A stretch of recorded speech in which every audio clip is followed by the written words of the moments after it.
Can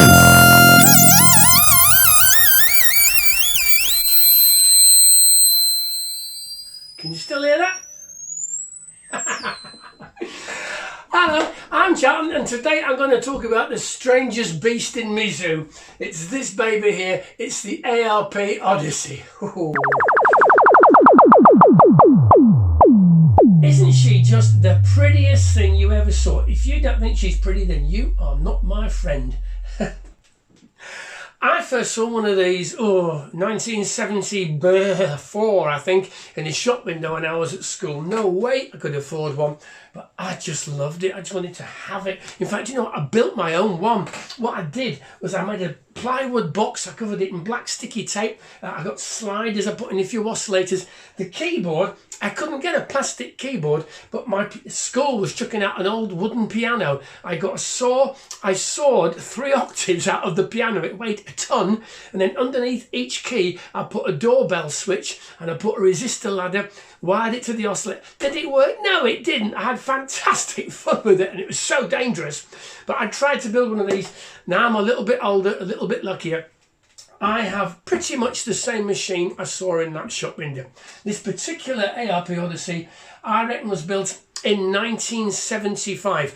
Now, Korg very brilliantly have resurrected this machine. It's a cleverer version. It's got a MIDI socket in the back. It's got a choice of filters and a few other features. But what I'm talking about is this thing, the thing I always wanted when I was at school, and now I have.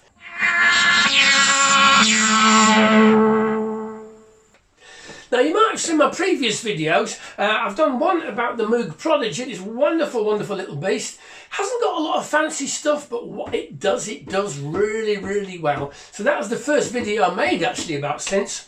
Then more recently, I made a video about the machine just tucked away up there.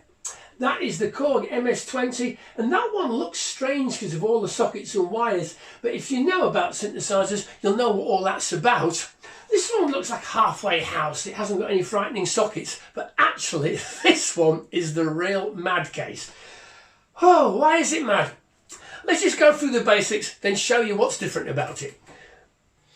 First of all, it's got 2 voltage controlled oscillators for playing your musical notes. Then it's got a low frequency oscillator for doing your tremolos and little wobbly bits.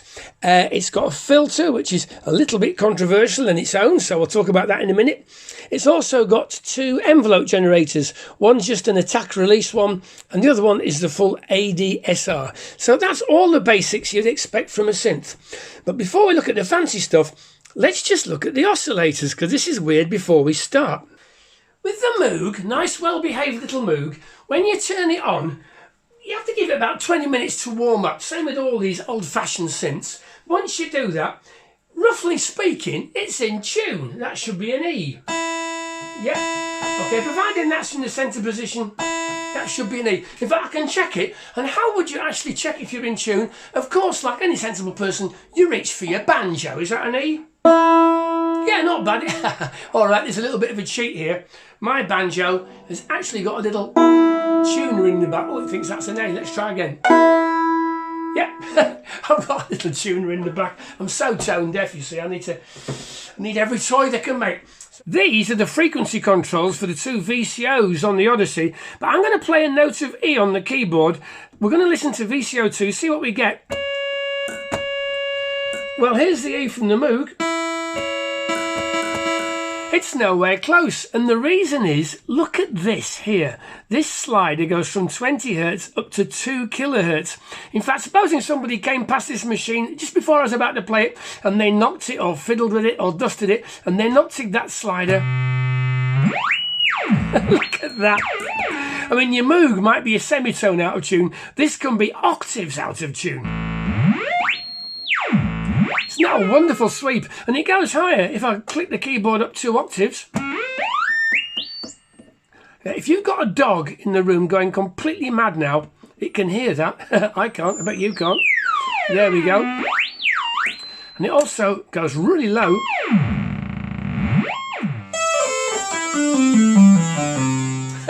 It's in tune, don't touch it. The oscillators on this thing have got 2 rather neat tricks that the Prodigy and the MS-20 don't do. I'm going to show you those in a second, but first let's have a look at the filter.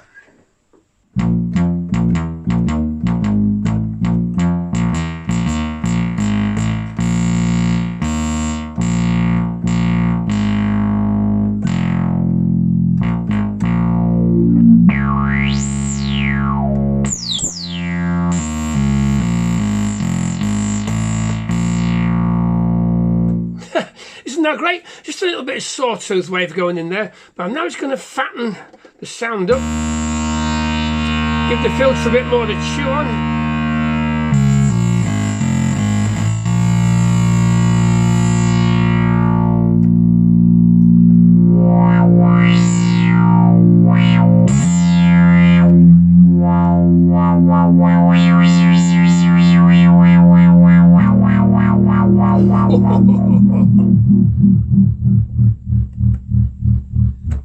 Now then, are you ready for a little history lesson? When they first built the ARP Odysseys, they were in competition with the Mini Moog. The Mini Moog was already established, it was doing amazing things. ARP wanted to try and get some of that action. And the first Odysseys, the white-faced ones, had a filter that was very similar to the Moog filter in the Mini Moog. Moog weren't happy about it. They sued them. There was lawsuits. You can't do that. It's too close to our stuff. We've taken out a patent. So ARP had to run off and design their own filter to put into the Odyssey. This is a Mk1, it's a 2800 model, so it's a very old machine. This machine has got the filter that they built to replace it. This filter didn't last very long, they updated it and changed it and changed it and changed it, which is a shame, because I really like the filter in this. What people weren't sure about was that this is a 2-pole filter. The Moog filters are usually 4-pole filters, so they're kind of got a really big, thick, fat bass sound, a sharper cut-off and everything. Some people say the 2-pole filter sounds a bit tinny. You just heard it. Did you like it? I like it. I think it's a great sound.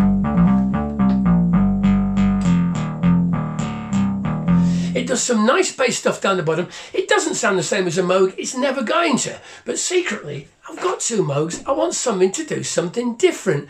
And what this does, never mind the bass end, it's the top end. This little 2-pole filter makes this machine sing like a nightingale.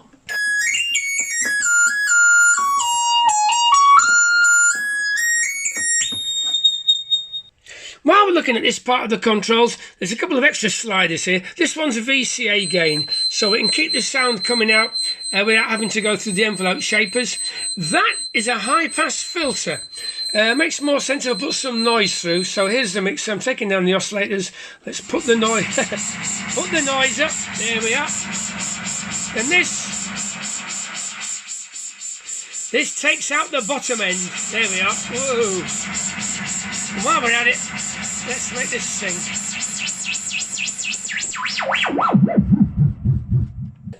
There you are. What's not to like about that filter? My Lord, arrest me case. How about that then? Anyway, you've probably noticed a load more switches and sliders down here. What do? Well, this is probably the most dynamic vintage keyboard I know. It's amazing how you can switch and patch things. I'll try and give you a little idea, starting off with the oscillators. These are the voltage controls for the 2 VCOs on the Odyssey, and there's quite a lot of options here. Remember that the Odyssey was competing with the Mini Moog. It was trying to have features that the Mini Moog hadn't got, and the one thing the Mini Moog wasn't really doing was pulse width modulation. So let's put in a square wave here from VCO2. If I move this up, that is changing the square wave into a spike. Very, very groovy, but in fact you can actually modulate it automatically. Instead of me doing this, I can use the LFO.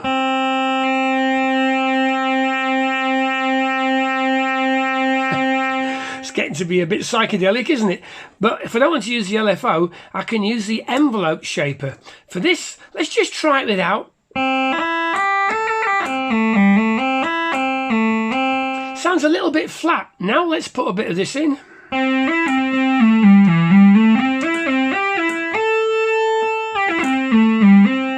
It's got a bit of really nice movement going on there. So there we go. Odyssey wins. Mini Moog loses, I have to say. But look at this. This is for modulating the frequency. And so LFO, let's do a little bit of low frequency oscillator modulation.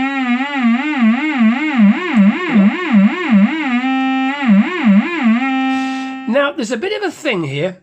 I've got 2 oscillators. I'm going to turn up both of them at once now. You can hear both oscillators. If I want to use a bit of tremolo, I have to move both of these at once.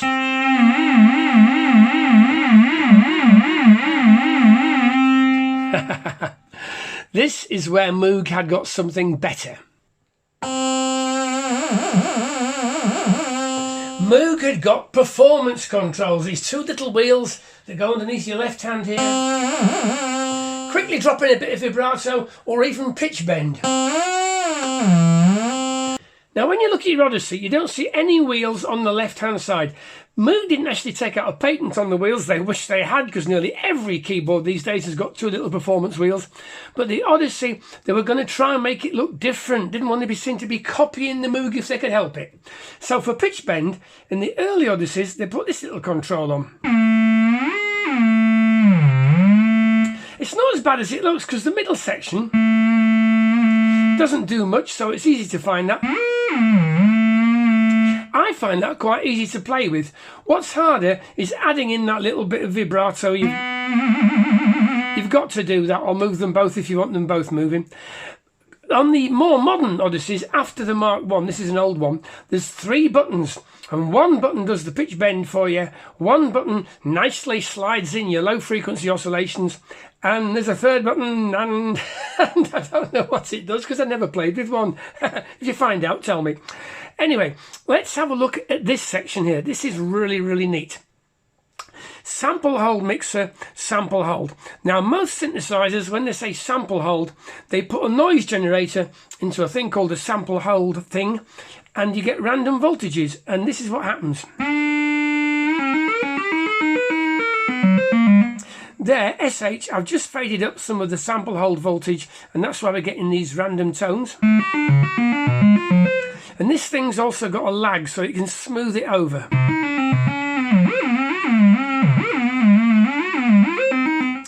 Now, the fun with the Odyssey, where it starts to go mad, is that you don't just put noise into the sample hold mixer, you can put in other things. And one of them you can put in here, it says VCO1. Now, that's exciting because up here there's a switch I didn't mention before. There's a switch here where you can turn VCO1 from an audio oscillator into a low frequency oscillator.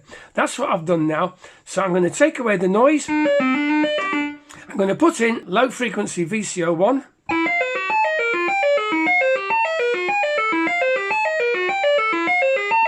Get these rather elegant patterns. That's actually on the sawtooth wave there, and so it's sampling the voltages as the sawtooth drops.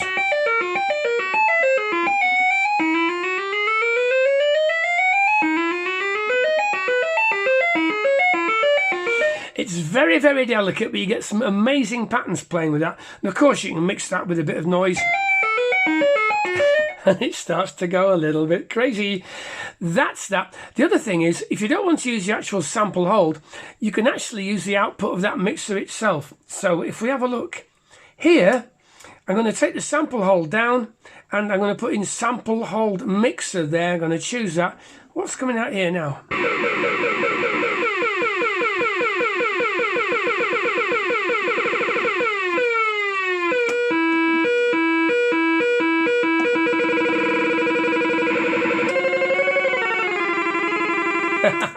Loads of other options. You see what I mean about this thing going mad. Now, there's another thing you can do here with the voltages and the frequencies. Let me just make sure I've got this doing what I want it to do. I'm going to control the oscillator using the envelope generator, the ADSR. This is it flat. Now I'm going to put a bit of this in.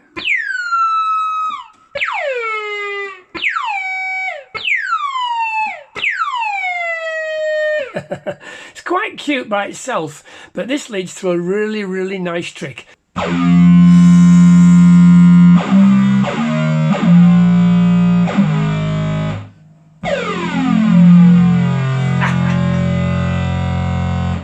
you like that?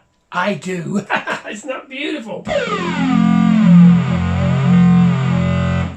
Let me show you what I've done.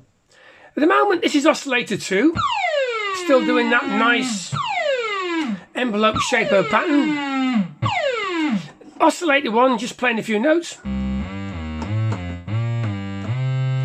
But look, there's a sync switch. If you sync oscillator 2 to oscillator 1, and we just listen to oscillator 2, look what you get.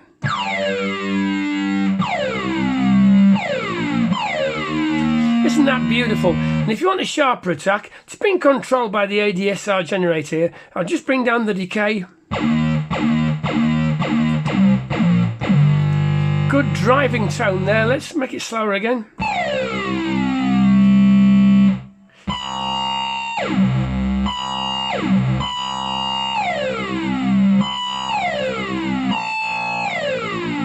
want to point these out actually. Look, the two envelope generators, I've actually got the VCA, the volume, being controlled just by the AR. So there's just the attack and the delay working there. And so while that's sitting open, this thing's playing its magic.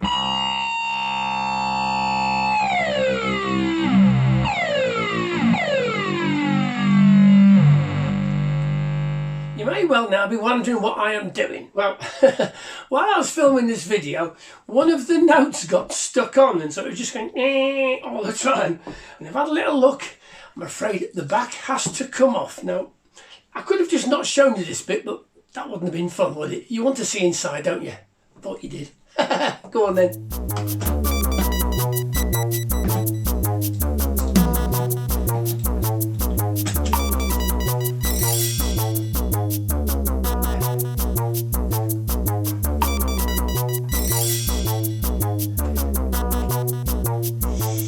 There we go, that's the underside of all the notes. And if I just raise this up and push one down, can you see there's little springs move across and make contact with the bus bars, and that's how it tells the electronics what's happening. The problem I've actually got is this note here, this E is not coming back up right, and seems to be something there. I don't think that's it. Right, I'm not going to film while I'm doing this, I'm just going to cry.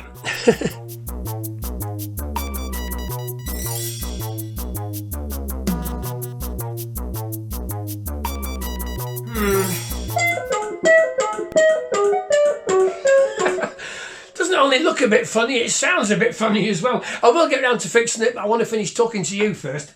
But supposing I didn't want to touch the keyboard at all, there is a way around it using these little switches up here. All that's happening here is that the LFO is triggering the AR envelope generator. Handy little switch is that, and then this one, that brings in this thing, and this ADSR is working the filter.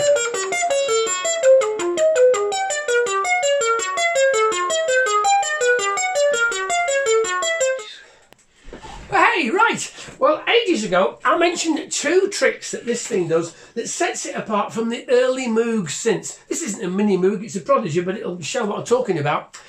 These tricks, you can't see them on the box, there's no switches, it's to do with insides, and it's so clever. On here, we've got two oscillators, and I can either play them in unison, or I can set an interval between them.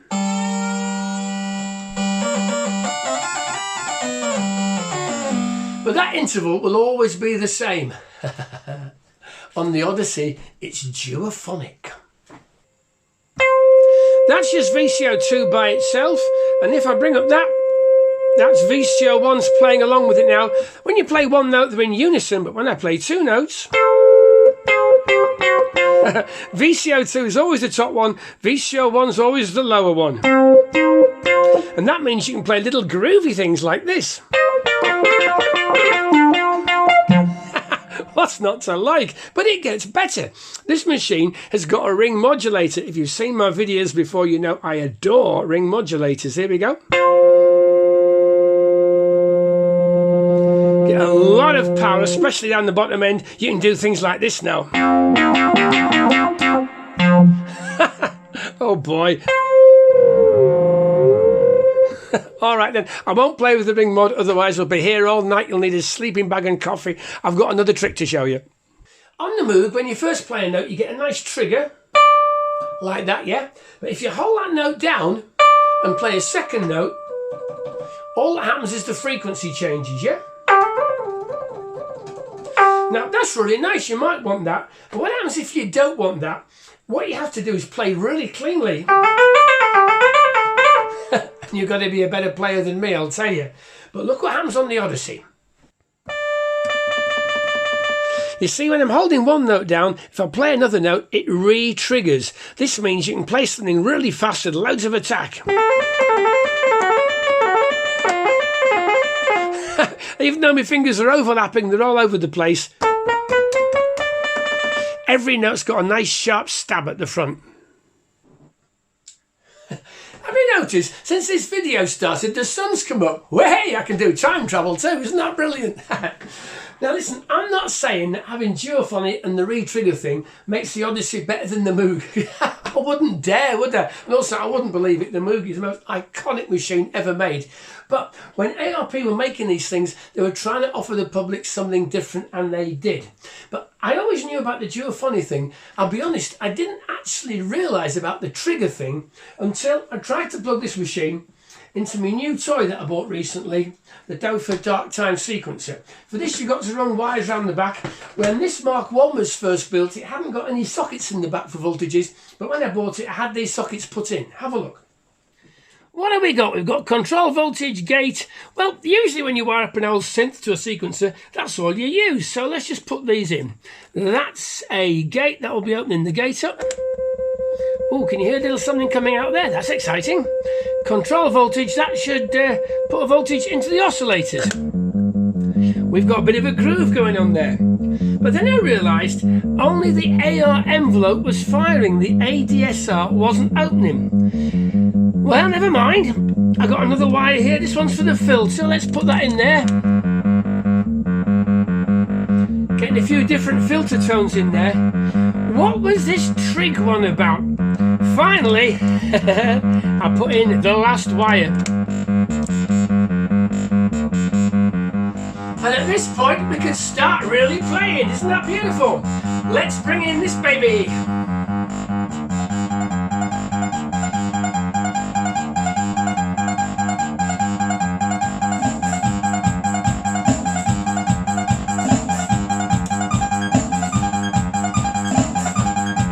Thanks for watching. Take care. Bye.